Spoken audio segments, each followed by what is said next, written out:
Hey y'all, happy Thursday. We are here. Man, listen, I told y'all earlier, right? Mr. Todd Wilson, y'all remember him, right? Was coming back to share his powerful piece. This is going to be absolutely amazing. Hey Kaya, what's up? Hey yo, Kaya, you be number one on Thriving Thursdays now and Winning Wednesdays. What's up? Good to see you.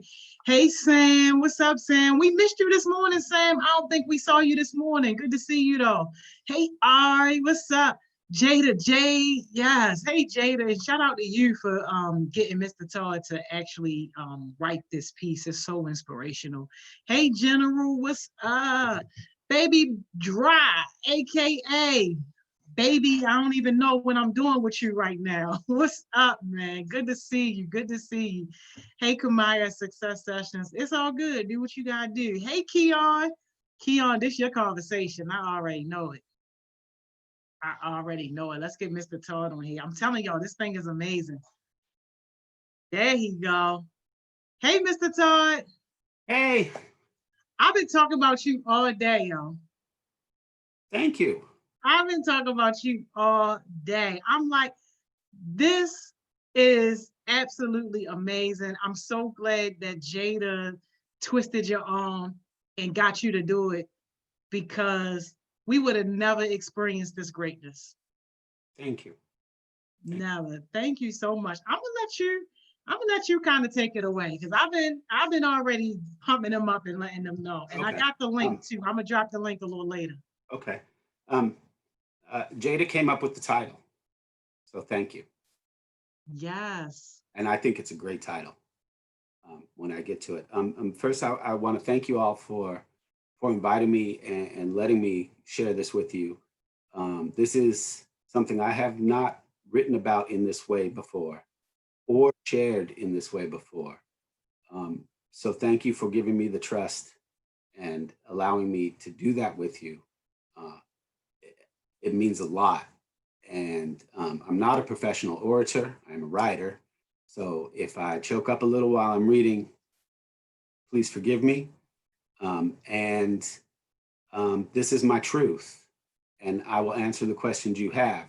If it's really a question I can't answer because it's too emotional for me or I just can't, I will be honest about that. All right, thank you. Gang affiliated or race affiliated, we owe our Black youth better. The youth coordinator of the JHSPH Center for Adolescent Health's Baltimore Youth Diaries project, Jada Johnson, recently challenged me. Mr. Todd, you know they say our lives don't matter because we're in gangs and we kill each other. You know something about that. You should write about it. She's not wrong. I saw someone make that exact tired, racist argument in the comments section of a news story the day before. The thought of writing a personal essay was uncomfortable, but I can't challenge Jada and her peers to share their truths without being willing to share my own. The personal essay is not my forte. For a brilliant essay by a master of the form, written from the perspective of a Black Baltimore native, please take the time to read D. Watkins' Huffington Post piece, Only a Mile and a Big World Separated Us, an all-American story of two boys from the east side of Baltimore, with photos by Devin Allen. If you'd stopped by my office, attended a meeting with me, or seen me walking the halls of the School of Public Health building, you would never guess that 30 years ago, on a hot Sacramento summer night, I held one of my closest friends as he died after we had been ambushed by a rival gang. I met Paul on the first day of middle school. Almost 8 years to the day later, he had been gutted, and I watched as his intestines spilled out of his body. It broke me, leaving a scar in my soul through post-traumatic stress disorder. It's a scar that still often feels like an open wound. PTSD has been a struggle that delayed me fulfilling my potential. I've worked hard with lots of help and plenty of chances to redeem myself. A privilege most often denied Black youth, who are often officially and legally categorized as gang members by gang task force across the country just for walking down the street together. But let me be clear. I was a gang member. While our gang, which was not a white supremacist or neo or Nazi skinhead gang, didn't have a business component like dealing to it, as a gang member, I attacked people violently and was violently attacked. I damaged property and tagged walls. I have stolen things. I have been shot at. I had illegal guns in my possession, though I never shot at anyone, and even dropped off drugs for dealers who were friends because I was going that way. All of these are crimes we associate with gangs and then use that as an excuse to lock up Black and brown young men and women, and if not kill them outright, throw away the key. I have never been arrested, nor spent any time inside a jail or prison cell, because I am white. I knew that then. I know that now. In 1990, my Black friends and peers doing the same thing at much the same level that I was were called super predators. They had to be stopped. Straight from a cop's mouth, myself and my white friends and peers were dumbass kids that need to get their shit together. That contradiction didn't sit well, as I had friends and acquaintances that would fall under the super predator tag. Either we're all super predators or we're all dumbass kids. Hint, we were all just adolescents that lacked the supports and social structures needed for us to seize the opportunity of youth. I grew up in a rough, diverse working class neighborhood on the edge of the city's major Black majority slum. Our community, which included a public housing complex, had a small park with a public pool where we spent a lot of our summers. Most people, like my dad and other relatives, worked in the trades. Little League coaches included a white California Highway Patrol motorcycle cop and a Black pimp. I had a good relationship with both of them and their sons. The cop's son has done prison time. The pimp's son is dead. The cop had the best 4th of July barbecues with piles of illegal fireworks that he had confiscated from others. We'd heard older kids talk about people being shaken down by cops. At the same time, it would be at my Black friends' houses when their parents had given them the yes, sir, no, sir. How can I get this over with as quickly as possible, sir? Lectures before we headed out the door. And I saw in the streets that play worked for me like a charm every single time, while it was totally hit or miss for my friends and peers of color. With my blonde hair, blue eyes, and Richie Cunningham demeanor, I soon became the police whisperer for whatever group I was hanging out with. My parents came of age in the same neighborhood in the late 1960s, early 1970s, and I found books on our shelves that helped me make sense of the contradictions I saw all around me. I was grounded a lot and a voracious reader. In middle school, I read James Baldwin's The Fire Next Time, Eldridge Cleaver's Soul on Ice, and Stokely Carmichael and Charles Hamilton's Black Power. They answered a lot of questions, and Black Power laid out a path to being an ally. By the time I was in a gang, I knew the cops weren't looking at me when I was in public, and I knew why. In a gang, I found a structure, a support system, order, and deep bonds that made a confusing dog-eat-dog world a lot more scary. It gave me a sense of control, power, cachet, and voice that I couldn't find anywhere else. There was a comfort in our communal shout of "kiss my ass" to a society that seemed to give us the finger every single day. I always thought the most basic motivations at work in joining a gang are the same that lead well-off kids to join white frats and sororities, which I view as socially and legally sanctioned gangs. Before you quibble, I have been in multiple fights with frat boys, instigated by them while they call out their frat name. In my world, that's a gang, especially when you factor in other criminality, as we often see in the news. Our dominant society definitely does not consider them super predators. And as opposed to being dumbass kids who need to get their shit together, these young people are seen as kids who have their shit together but are just being kids, who will have great networks in the professional world. The common denominator being adolescence.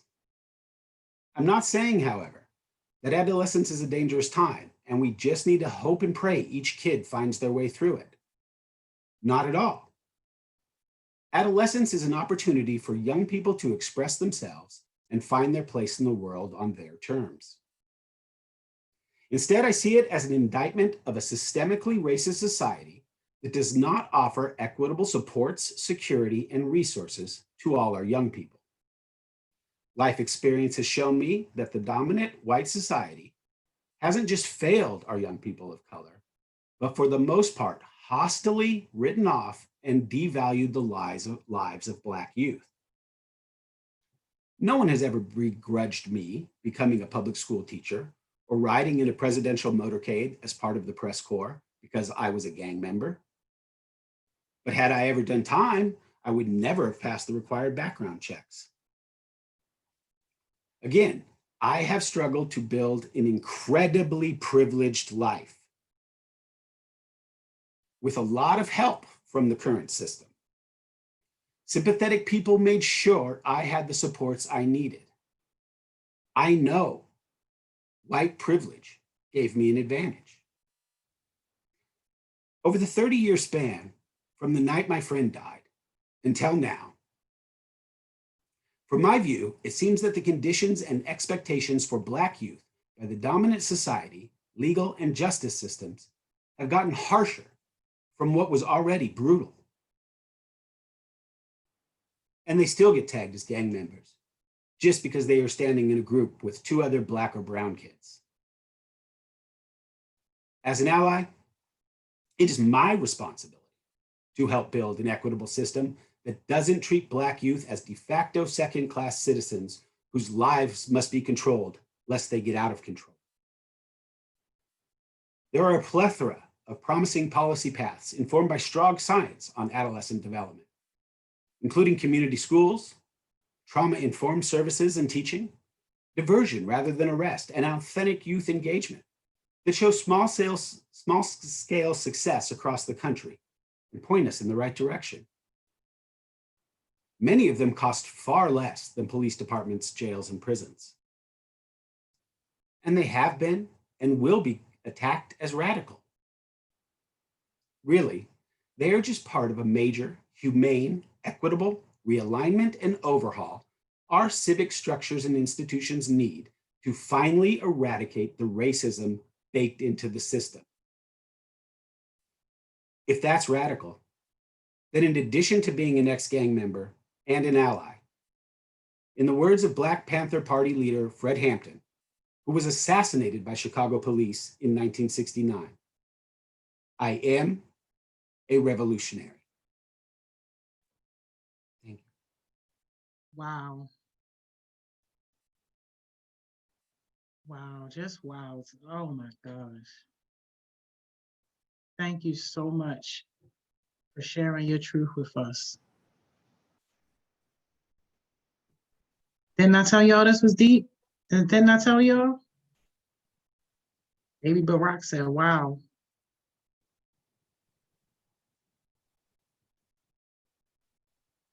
Wow. So needed, so timely.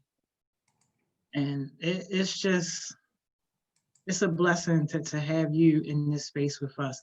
Baby Barack said, I respect you so much for just letting it out, Mr. Todd. Thank you. Give me a second. No, it's a lot. Yeah, it's a lot. I had to push through at the end there. Yeah, I bet. Well, you can get me talking, so ask me some questions and that'll just get me. Yeah, we got you. I think everybody just kind of taking it in now. Can say, yeah, that definitely has me lost for words. Jada said that was beautiful, and I'm so sorry you had to experience something so traumatic. Baby Barack said this is just the beginning of a conversation that needs to be started. It's a masterpiece. I agree. Definitely a masterpiece. Illmatic joined late, so she going back. She's saying she gotta rewatch the beginning. Yeah, Illmatic, you definitely won't want to do that. And for everybody, I dropped the link to his blog too. So in case you wanted to read it, like deep, deep, deep. But for anybody that heard it, even if you didn't hear all of it, like what questions would you ask? Lene said, wow, this is just amazing. I know. I know for me personally, Mr. Todd, like I would like to know, like, when did you first realize like this whole idea of white privilege and that you were a beneficiary of it? Before I was even in the gang. How do I, how 10, 11, 12 years old, how do I go to a barbecue at a white cop's house? I knew the concept of cops shaking down people. These were illegal fireworks he confiscated from people, right? He was a good coach. He was a good man. He was good to me and the kids in the neighborhood. I realized he wasn't a good cop, or that cops weren't perfect, infallible. At the same age, I'm in the house with my black friends and we're getting ready to go. And mom or dad or grandma or grandpa or whoever says, if the police stop you, say this, this, and this. Right? There'd be times we playing out in the yard, being kids, stupid kids, right? 9, 10-year-old kids do dumb stuff out in the yard, act loud, everything. Someone's gonna come out and be like, y'all need to quiet down, white people are watching. Mm. And everyone goes, and even me, right? I'm like, oh, right? Like, and so these are the questions I had. I don't, maybe, you know, I'll admit I'm a different kind of cat. I'm a little wired differently, maybe. But these were things that just didn't make sense to me. And I was a reading phenom. By the time I was sixth grade, I was reading at a college level, and they didn't know what to do with me in school. I went to an economically depressed school that didn't have a lot of good services, and they didn't know what to do with me. So mostly, they were just like, bring a book from home. And so that's how I learned. That's how I learned. And I was fortunate that my parents had books on the shelf, and that is not common in white kids' houses. For me to just walk up and go, I need to know about, I'm going to grab James Baldwin. My mom says, oh, Eldridge Cleaver's Fire on Ice. I mean, Soul on Ice. Fire on Ice was his follow-up when he became a Ronald Reagan supporting born again Christian. But Soul on Ice, my mom handed that to me. In early high school, I read the autobiography of Malcolm X, George Jackson's Soledad Brother. These were things that helped explain the lives of the people around me that I cared about. And when I first fully realized, Sacramento used to have in its downtown, we actually have a part of town called Old Sacramento that was the original Gold Rush town. And they would have a jazz festival down there every year. And it just, everyone would turn out, right? Everybody turns out. And by the time you're in middle school, you're going. And we were heading somewhere from there. We may have been heading home to get to the bus stop. And we crossed one of the main thoroughfares that was empty because no one drove down there when the festival was going on. The cars could still drive. And we jaywalked and we didn't see the cop. It was myself, another white friend, and a black friend. And the cop calls us over and starts yelling at us for jaywalking. And at first, I'm kind of scared, right? Like, I'm a little kid and the cops are yelling at me. Mm. But I start listening to, I mean, I know, you're at that age, you're not supposed to jaywalk, I started to listen to what he was yelling at us. How do you expect me to go home and eat dinner with my family if I got to see you spread out on that road? You want to ruin my whole day. Didn't care that I was spread out on the road. Cared about how it affected him. Spent most of his time talking and facing and putting his efforts on my white friend and I. When my black friend tried to say something, the cop turned on him hard. Was I talking to you? Nah. Nah. For me, that was it. And then, man, I never thought of that. Still doing dumb kid stuff, but now we're teenagers when you can start to get in real trouble for it, right? Uh, I never, you know what? You're right off. We probably should just go home. Okay. Right?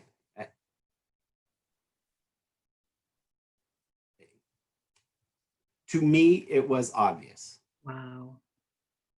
That is freaking crazy. Were your parents like conscious about this type of stuff? Like, were they into it? Like being an ally and supporting Black folks? Because it seems like you guys grew up around Black Yes. folks.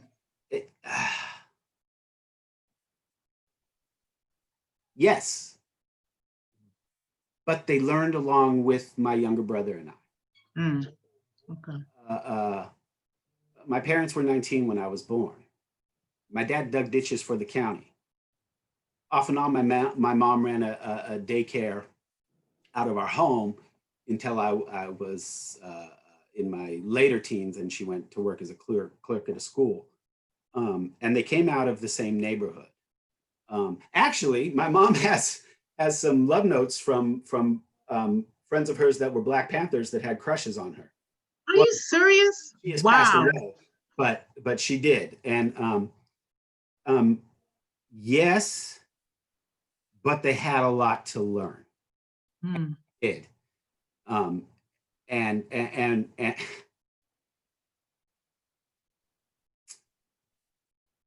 sometimes when I get frustrated with the system, and my humor is very facetious, I will say, but I will use the full word, effing white people, right? You just look at something and you're just like, so I'll say effing white people. Before she died, my mom uttered that phrase to me. Wow. So, and so, I lived in a border neighborhood, a buffer neighborhood. And I was a house that had a mom and a dad in the house, and the dad had a job and went to work every day. So I had a house where parents felt comfortable having their kids go there, hang out there. And my mom was welcoming to everyone. And if Black is, some of them were a couple years older than me, and so they more looked out for me like older brothers than friends, because of at a younger age, that a year or two difference does make a big difference, right? When they had problems at like our school, which was a very mixed school, but still a white power structure running the school. I mean, this is the 1970s. They would come to my mom, and I remember my mom sitting on the porch talking with them, and my mom would go up and take their case up at the school. Wow. But not perfect, right? Like, as I was as a teenager, my mom would try to do the whataboutism. Well, it's not okay for Black people to hate white people. You know what? If you look at the record, it kind of is, right? Nobody wants that, but Why do we hate people? Because they do bad things to us over and over and over and over and over again. But so she would do that kind of, and that is a very white working class argument. And so is and my mom never pulled this, but and never even would think this, but so is that whole argument of they're in gangs, they kill each other. And that is an argument you don't see just in the news sections. Or another great one, when I was a kid, especially working class people used it. There are black people and there are N-words, except for they wouldn't use N-words. Just like there are white people and white N-words. Mm. At a certain point, I told an old uncle, really? Really? Have you ever referred to a white piece of trash as the N-word, right? I mean, because that's what he's equating, right? And he kind of stopped him up, and he just kind of laughed and went, I'll have to think about that. But those are the kind of things I also heard growing up. Wow, that is crazy. I'm gonna get into some of these questions that our heartbeats are asking. Some great questions. Baby Barack says, Mr. Todd, was it difficult to even begin telling your story? Did you have second thoughts about including some of those personal experiences? And then he has a follow-up. Was it emotionally and mentally hard to gather your thoughts? Yes, yes, yes. Like I said, I've never written about it before. I will tell people about it. Got to trust you. You have to be someone that is in contact with me in my life on a day. Like if I work with you, I'm gonna tell you I have PTSD. So we get over the stigma of mental illness and actually function in society together, right? I'm adamant about that. Don't get me started about how we treat our soldiers with PTSD. Mm-hmm. Especially our soldiers of color. Our black and brown soldiers get no freaking help. And they are overrepresented Yes. in the military, right? Mm-hmm. But you won't fly the Confederate flag. Sorry. No, go ahead. Um, no, yeah, I'll tell you the truth. One of the side effects I have developed over 30, and actually over the 30 years of having PTSD, with really stressful things that are scary stressful, like putting something like this out, I'll get really, really bad abdominal cramps. I'm talking about can't stand up straight, pain so bad that I'm sweating and crying and sometimes even vomiting. Oh my gosh. And I had that for about 3 hours in the middle of the night last night. And then today, after I pushed publish on the blog, I had an anxiety attack. It's one thing to talk to people about things you've done when you know them and you trust them, or it's imperative that you build that trust with a person, then just to put them out for the world to see, right? And I could. Nothing I did passed the statute of limitations. No one's going to knock on my door and threaten me for this.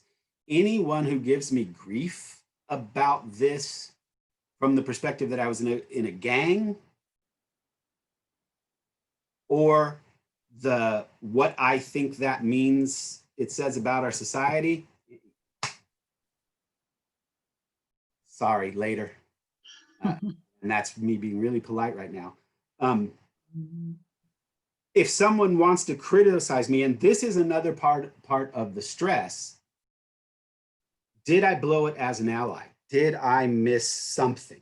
Did I say something wrong? That's but again, we've talked about how this has been something that I Mhm. paid attention to, studied, and been a part of since I was a young kid. I have um, had a few jobs and some really foundational jobs when I was in college, where I was the only white face in the building, and I was not the boss of anyone. Mm. Um, and one day we were joking around with the dad at the community center. Um, and he turns to my boss and he says, "Daryl, where'd you find this kid?" Daryl just down the street, because I literally lived down the street. It was the neighborhood I grew up in. And yeah, and being in that position and always welcome, never threatened. But I mean, we were cheek and jowl. Um, you learn, you learn. And um, the books I mentioned that were my first major influences. Fire Next Time by actually everybody should read Fire Next Time by James Baldwin, because I you can't say enough about the genius that he was. Um, Soul on Ice, a lot of you already know that story. If you want, it's good to see your story reflected well. Um, Black Power is actually still a really good and really relevant book. It lays out how to get economic self-sufficiency and justice. It lays out how to get civil justice and security. It lays out the role of allies who are not people of color. We're gonna check some of those out. We Um, definitely gonna check some of those out. and I was fortunate in college. Um, I actually got to sit down and have a couple one-on-one conversations with Stokely Carmichael, just him and me, discussing about what I got out of being an ally in Black Power when I was 12 years old, and how I had grown in that, and am I thinking right? Am I reading what you're saying right? And that was really helpful. That is awesome. We got a bunch more questions. I'm gonna try Okay. to get through Okay. as many as we can Oh, get. oh, let me make one point before I lose it. Yeah, please, please. It is not your job to explain racism to white people.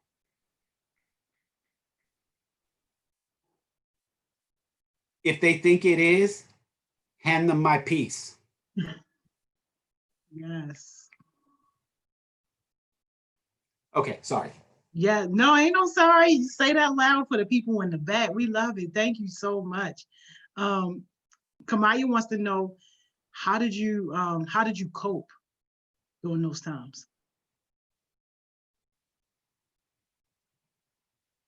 When I was a gang member, when I was a kid, or Yeah, like just with everything. Yeah, like you've had a lot of traumatic experiences. um, yeah, my friends and I became a gang, and I know I made clear um, that we weren't a white supremacist or Nazi skinhead gang.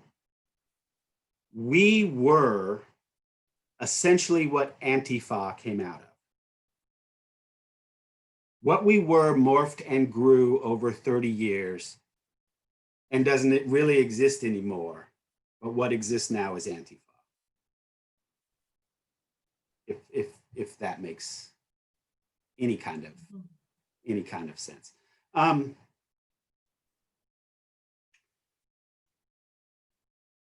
gosh, sometimes, when I was in the gang, so Sacramento's in California, and California's got a lot of space. Like when people come out there, if you came out to the neighborhood I grew up in and the neighborhood, the impoverished neighborhood that it bordered, East Coast people go, wait, where's where's the slum? Where's the ghetto? Because we don't have high rises. We don't have to. We have space. So even poor people, a lot of poor people got houses. They're not necessarily houses fit to live in. They're houses. And a good way to tell, and this is funny for me because where I live in Hamden, your fence is a chain link fence. Your back fence is a chain link fence, right? In the impoverished neighborhood, you're an impoverished neighborhood in California when everybody got a chain link fence in front of their house. That's the architectural visual cue as opposed to high rises. So there's a lot of space, and we have two rivers, and you drive not very far and you're out in the country, right? So a lot of times when we were really stressed and just, the heat of the city was too hot, and it was go out and stir up some trouble or do something stupid, right? We pile in a couple cars and drive up the river, find a quiet spot down by the river on the rocks, start a little campfire, smoke weed. Some people would drink beer and talk it out. Yeah, man, this is deep. Ilmatic has a really deep question for you. She says, as a cis white man working at Johns Hopkins Bloomberg School of Public Health, your social power is high. How do you plan to use your platform to break down social and structural racism?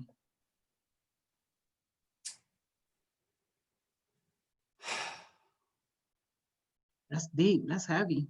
Yep. Well, first by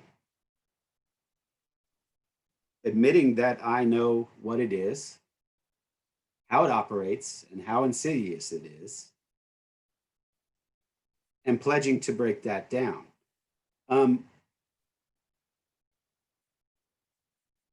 One of the first things I did in coming up with that, when I realized actually how much freedom I have within the center, and I'm blessed with this from Tamar and Beth and Joni and Trina and everyone. The idea of the Baltimore Youth Diaries came to me, and that is something you don't see. I have the power to push the buttons on those platforms, and I have opened it up to you, and my boss is paying you because you're working to let us hear your voices, to let us hear your thoughts, to be part of the historical record of this moment in our society and not be left behind and not show up in the history books.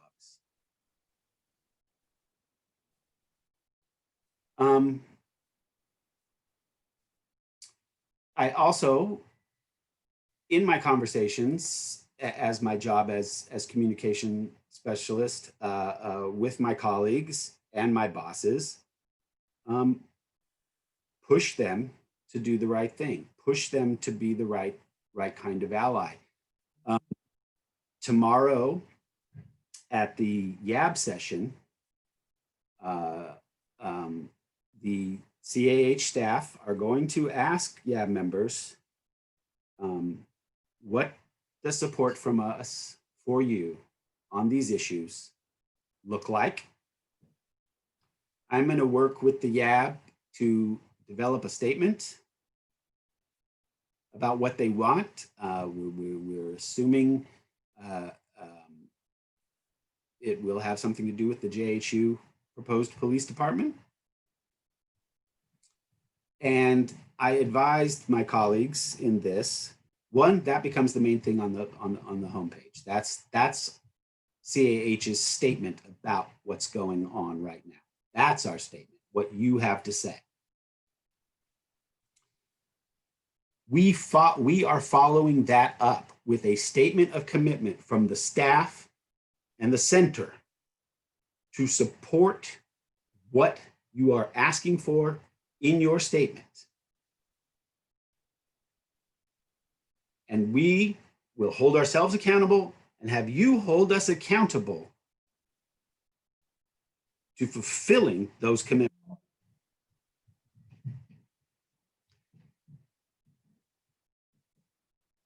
As maybe our country starts to come out of this and the coronavirus is gone, maybe we're starting to chip away at the depression, recession, whatever it is, et cetera, as we get in more stable footing and things get back to normal, I am going to use the tools of Johns Hopkins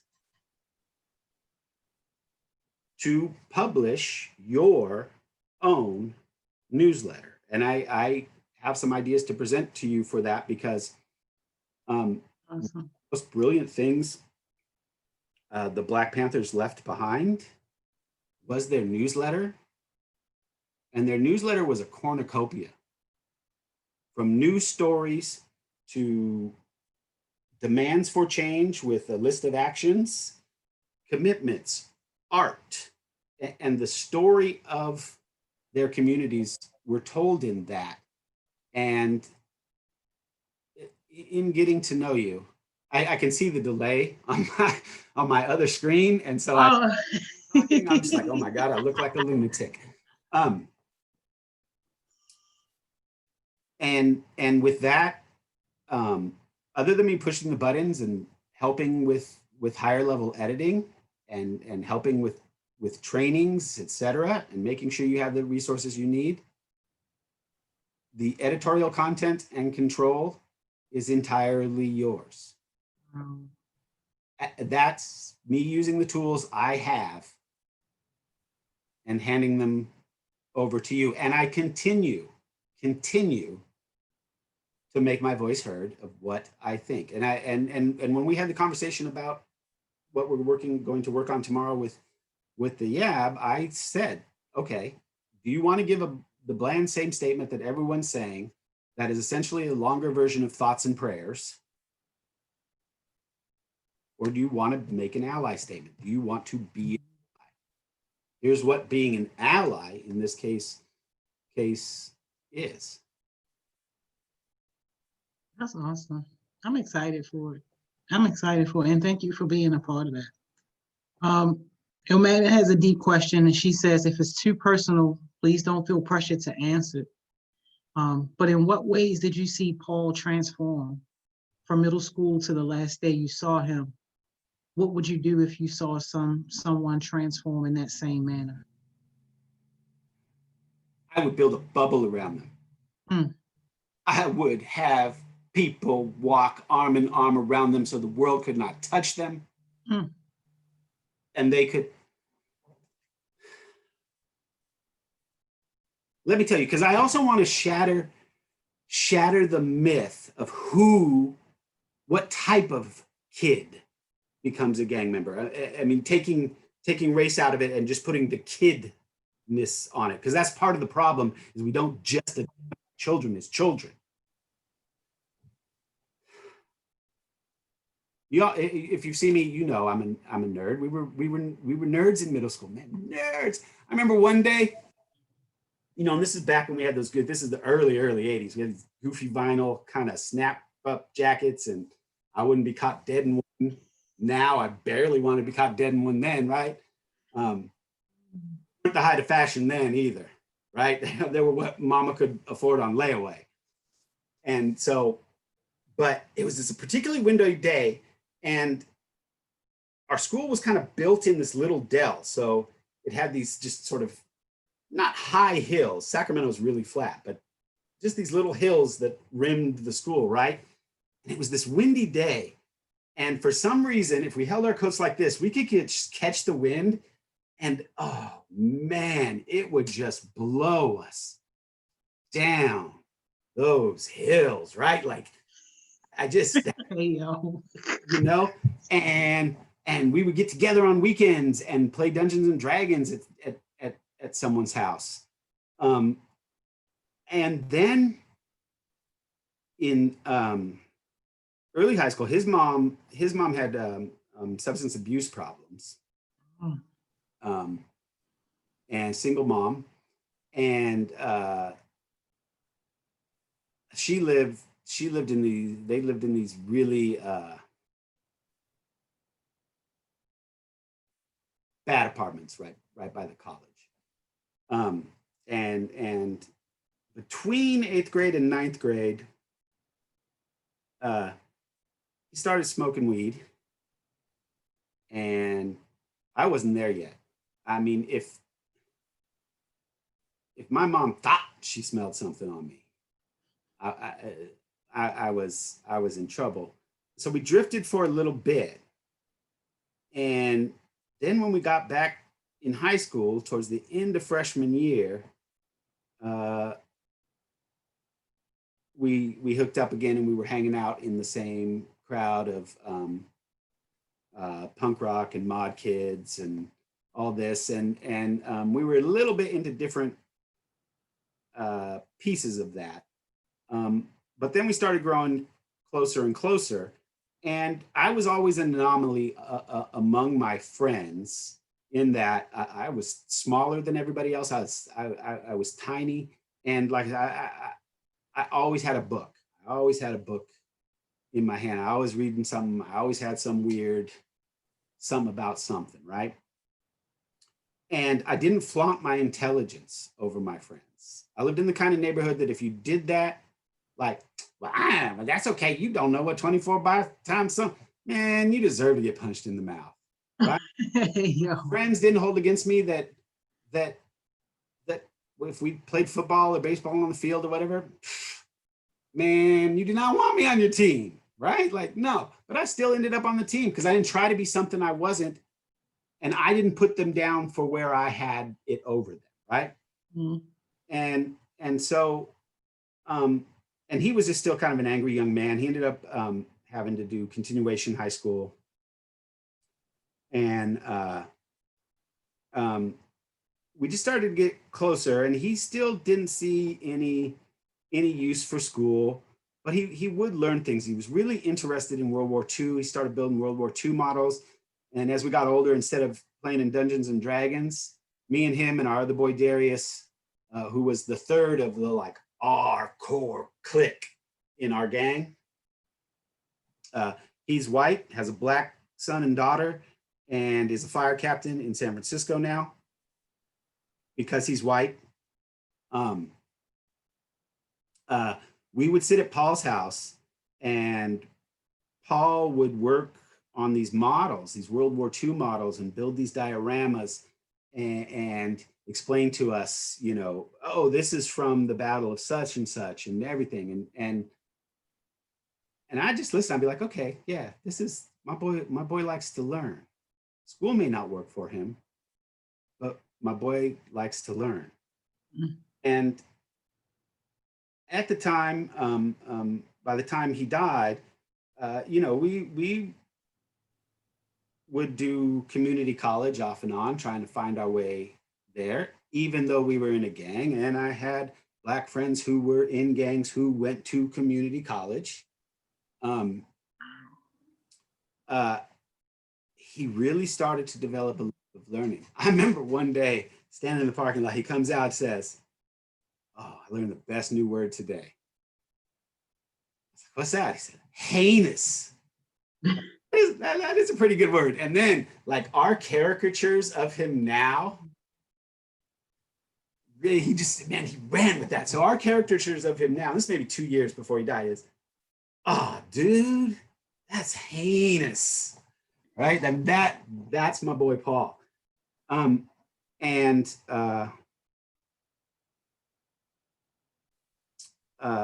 the night he died, we got off work together at the Jiffy Lube. I had gotten him a job there. We were working on getting him a 1971 Barracuda from our boss. And like every 20-year-old,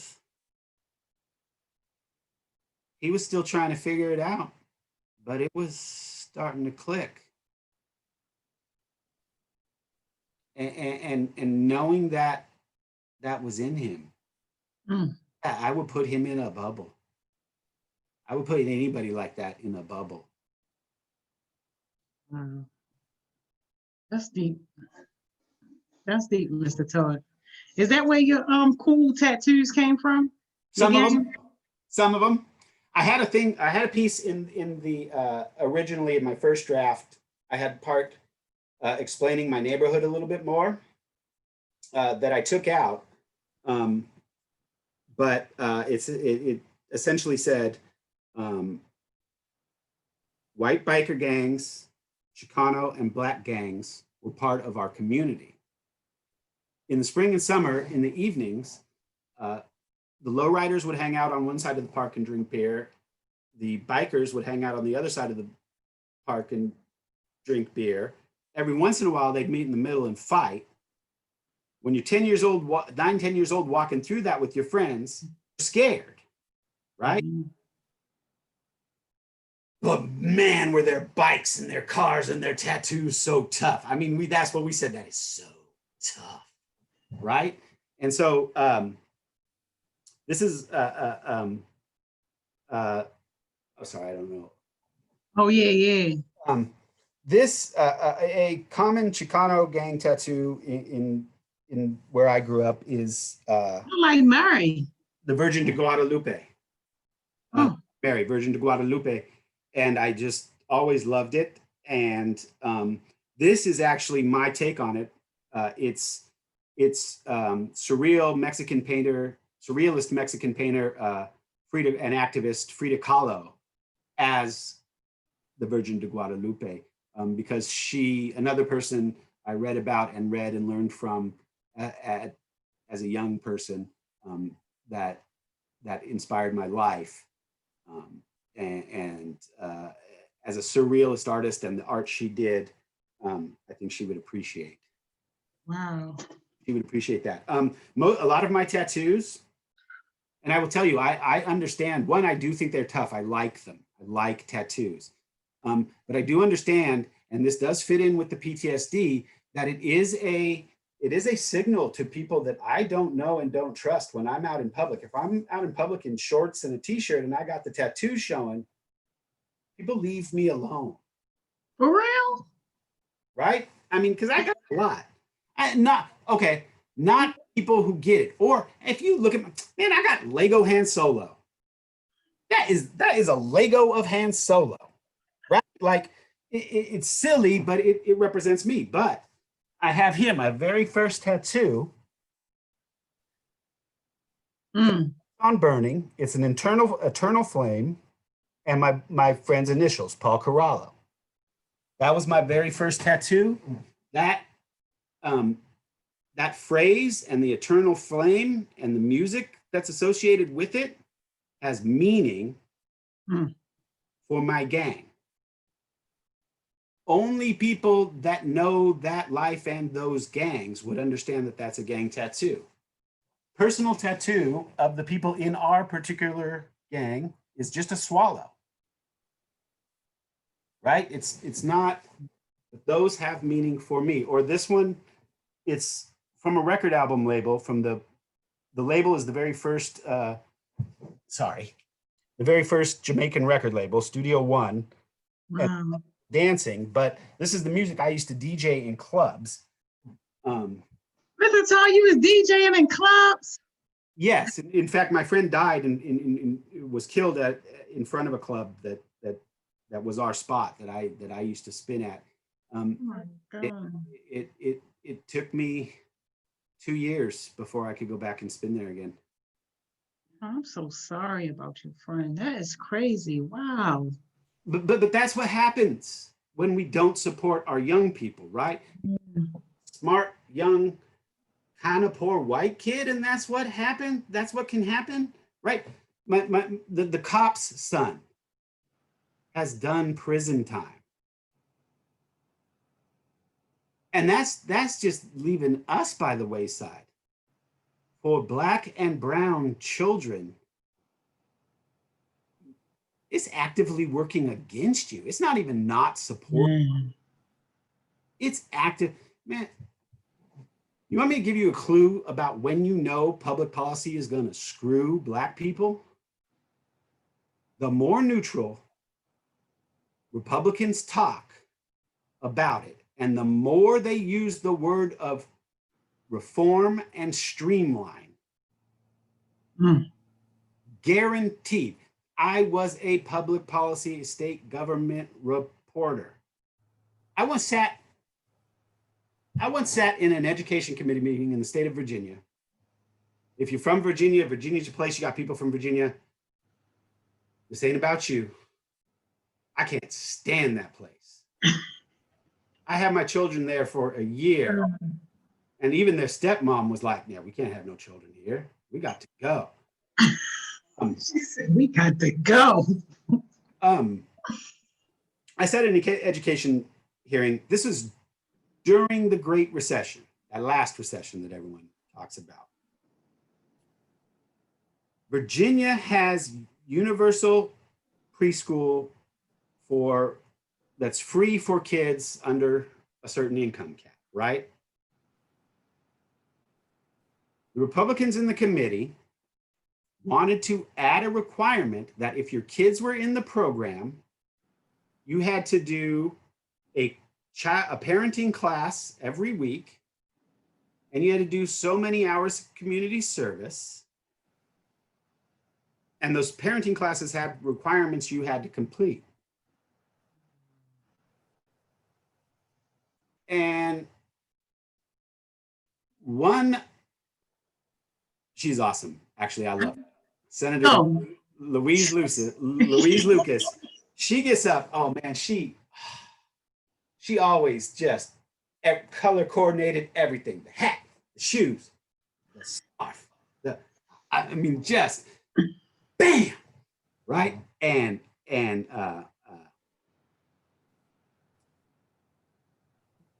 she got up, and well, I had a sick stomach realizing what they were saying. She finally got so pissed off, she got up, took her scarf, threw it around her neck, handed her, she's a Democrat, handed her a slip of paper. They can vote in committee by a slip of paper by giving it to your highest ranking member, handed it to him and said, I can't even stomach these fools anymore. Mm. And like marched out. Because as people there pointed out, the assumption is, right, that if you're poor, you don't know how to raise children. You've done something wrong, so you're not qualified to raise children, right? If you're poor, what you screwed up in life, sorry, we got to give you special classes. And you know what broke them? You know what made the Republicans walk away from it, even though they were kind of pissed off? It's a recession now. You have highly educated people sending to their who had good jobs that lost their jobs in the defense industry, who are sending their kids to free preschool. You're saying they need parenting classes? Mm. No, because they're white. So they dropped it, right? But essentially what they were saying, not just if you're poor, because anybody who was in the classes, and there are poor white people who use those services. But essentially what they're saying, and what they say in these states is if you're Black, you don't deserve this. That's crazy. You have done something wrong. Why should we bail you out? What? I was born? You know? That's crazy. That's crazy. That's why I no longer do that job, because I couldn't do it with a straight face, because the rules of journalism, I couldn't write in a news story, these mother, right? Like I can't. Man, well, we are so happy to have you. We never have enough time. We are completely All right. out of time. This is crazy. I know, Naheem, we never have enough time. Well, if you read it and like it, share it, because I don't have the it in me to share it myself, to pump it, right? Like, Yes, we love it. if you like it, share it. Absolutely. If you hear an ignorant white kid say something, hand it to him. Yes. Thank you. You guys have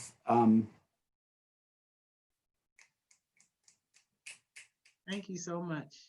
Thank you and so much. I'll be talking to y'all again soon. Yeah, for sure. And if they want to contribute, they should get in touch with Jada J Yep. if they want to contribute and get paid for their writings. Yep. And thank you for the title, Jada. Yeah, what's the title? Oh, I told it's gang affiliated or race affiliated. We owe our black youth better. Yes. Yay, Jada J. Thank you so much, Mr. Todd. This was Thank you, wonderful. guys. All right, we'll see you. Have a good evening. Okay, bye-bye. Y'all, we love Mr. Todd, don't we?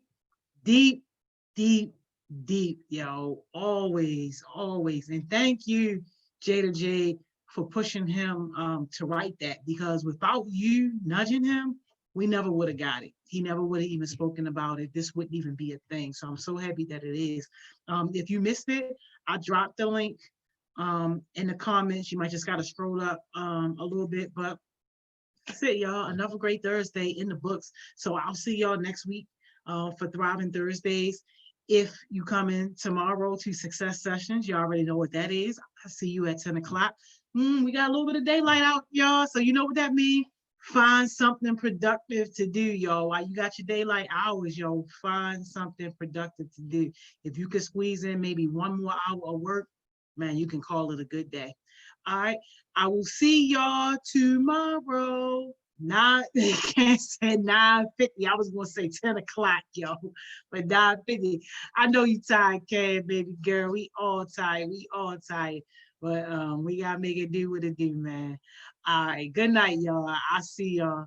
Oh, Jada J. Oh, Focus Friday. Yeah, I know, right? Okay. I know. I know. There you go. Calling me out on last Friday. Yeah, I know. I'm sorry. I apologize. Yeah. The y'all know the only reason that we didn't do Focus Friday last Friday was because I had the viewing and then I had the funeral. But other than that, y'all already know that I'll be with y'all. And yeah, Focus Friday tomorrow. We mad. We done worked hard. We gonna have to party hard tomorrow. Hey, baby Barack will say 9 a.m. Yo, you crazy. The day of 9:45. Y'all crazy. I'll see y'all at 10 o'clock, man. Good night, y'all.